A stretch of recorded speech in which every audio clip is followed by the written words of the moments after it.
Continuando con esta mañana que ha estado realmente inspiradora, nos acompaña Rodrigo Lara. Él es psicólogo de la Universidad Católica, ingeniero comercial y magíster en gestión de personas de la Universidad Adolfo Ibáñez. Tiene más de 20 años de experiencia como emprendedor y consultor. También es especialista en formación y desarrollo, profesor de la Universidad Católica, de la Universidad de Chile y de la Universidad Adolfo Ibáñez. Él ha recibido varios premios en su carrera en Estados Unidos y LATAM. Ha sido elegido 3 veces HR Influencer LATAM. Y hoy nos va a hablar sobre aprender a aprender, la clave para un mundo líquido. No se lo pierdan.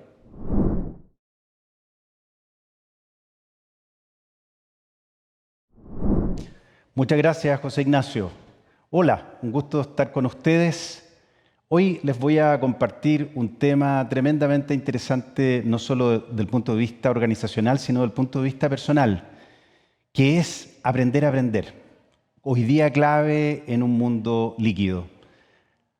¿Cuáles son los objetivos de mi presentación el día de hoy? Básicamente quiero cubrir 3 cosas. Primero, entender qué es un mundo líquido y por qué aprender a aprender es tan importante en el mundo en que estamos viviendo.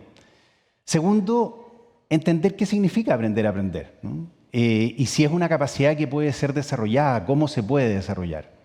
Y tercero, por supuesto, esto llevarlo al mundo de las organizaciones y al mundo personal, identificando cómo podemos trabajar en esta capacidad en nuestra propia vida personal, profesional y en las organizaciones, ¿sí? Como siempre, tengo una agenda oculta y esa agenda oculta es que ustedes se entusiasmen en mirar sus propias formas de aprender e incorporar esto en su vida personal y en su vida profesional, en sus organizaciones, como profesionales de formación, que seguramente de gestión de personas que ustedes son, ¿sí? Bien, partamos entonces hablando de dónde viene el concepto de un mundo líquido. Este concepto lo desarrolló un señor sociólogo que murió hace algunos años, el señor Zygmunt Bauman, que murió el 2017. Él decía que antes vivíamos en un mundo, en una modernidad sólida, predecible, con rutinas, controlable, donde lo colectivo era mucho más importante, pero de un tiempo a esta parte vivimos en una modernidad líquida, incertidumbre, inestabilidad, falta de continuidad, individualismo. Sí, yo sé que ustedes lo analogan inmediatamente al concepto Bani, ¿cierto? Al concepto VUCA, va en la misma dirección. Bauman nos dice hoy día las relaciones son transitorias, son cambiantes, la globalización, la tecnología influyen, hacen aún más inestable el mundo en que vivimos, más cambiante, y en ese sentido esto angustia, sí, pero también genera tremendas oportunidades de innovación, de creatividad y por supuesto de aprendizaje, ¿sí? Y desde ahí conectamos, ¿no?, con el mundo de aprendizaje y nos preguntamos cómo impacta esto en el mundo del aprendizaje. Bueno, y la respuesta se la imaginan, ¿cierto? La modernidad líquida, vivir en un mundo tan cambiante, tan inestable, nos exige adaptación.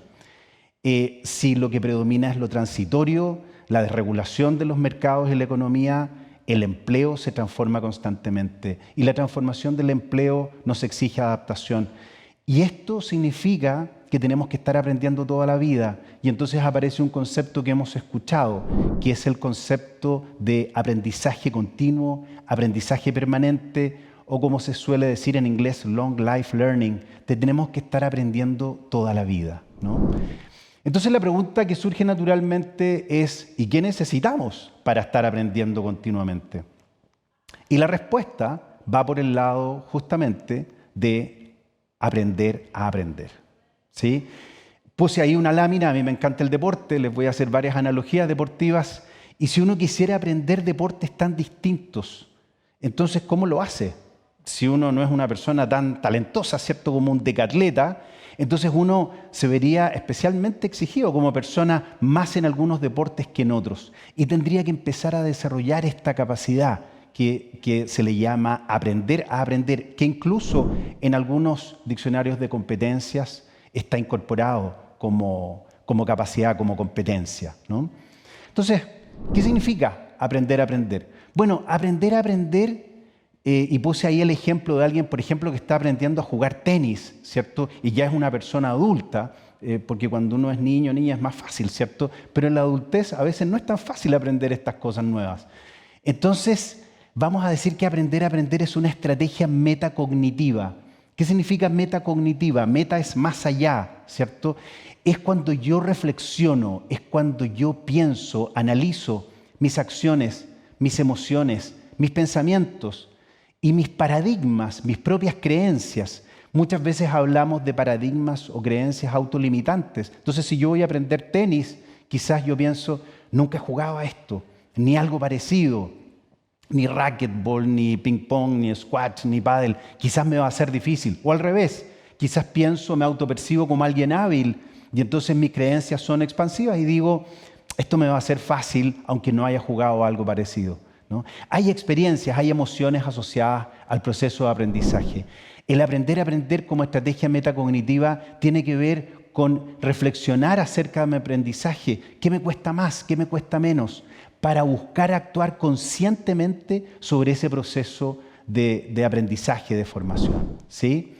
En ese sentido decimos que aprender a aprender es una estrategia metacognitiva, ¿no? ¿Esto es desarrollable? Absolutamente.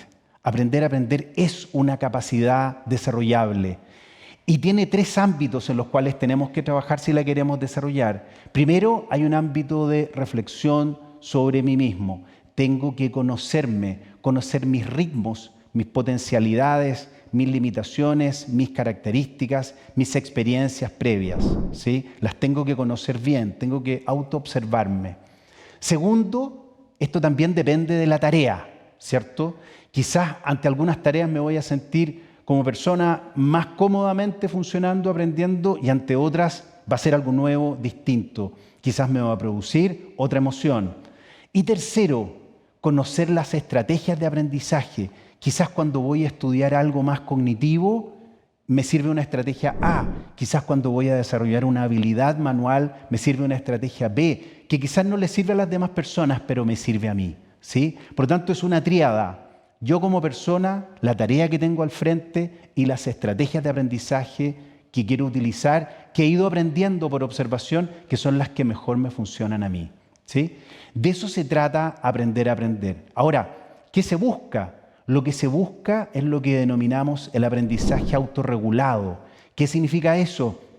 Que yo no sea una persona receptiva, pasiva, sino que sea una persona que aprende de manera intencional, de manera activa, que dirijo mi propio aprendizaje. Y en ese sentido me propongo metas, me propongo objetivos cada vez que estoy estudiando, practicando, aprendiendo, ¿sí?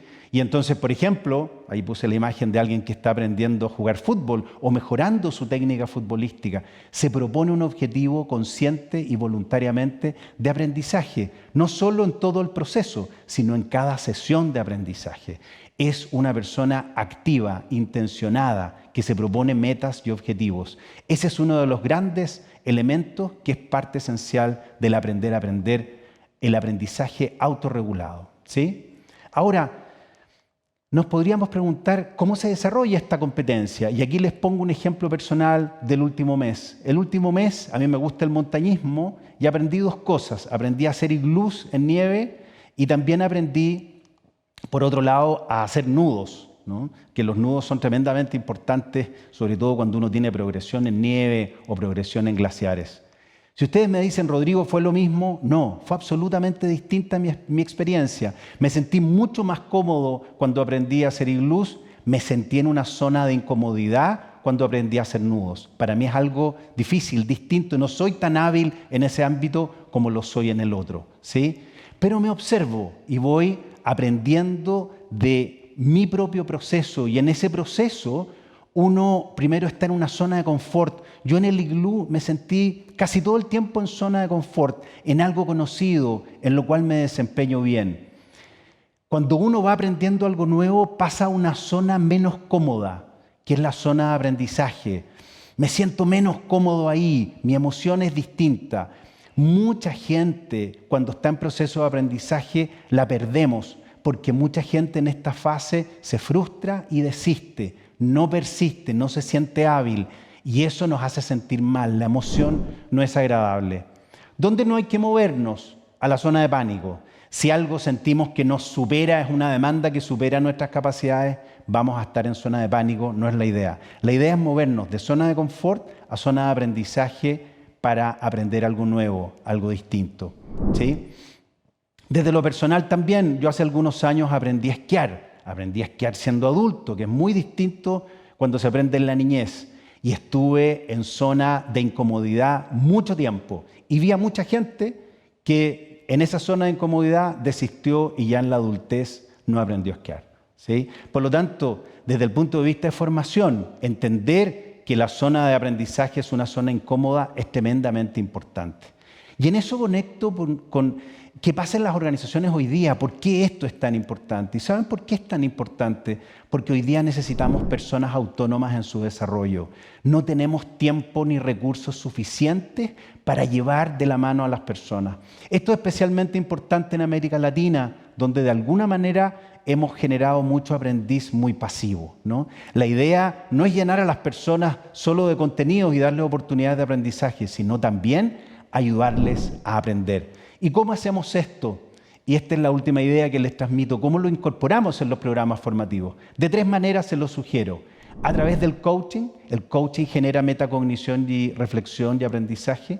El feedback desde líderes y pares que hagan buenas preguntas también. Y por supuesto lo podemos incorporar en cada actividad formativa, dejando un espacio para la reflexión y el autoanálisis.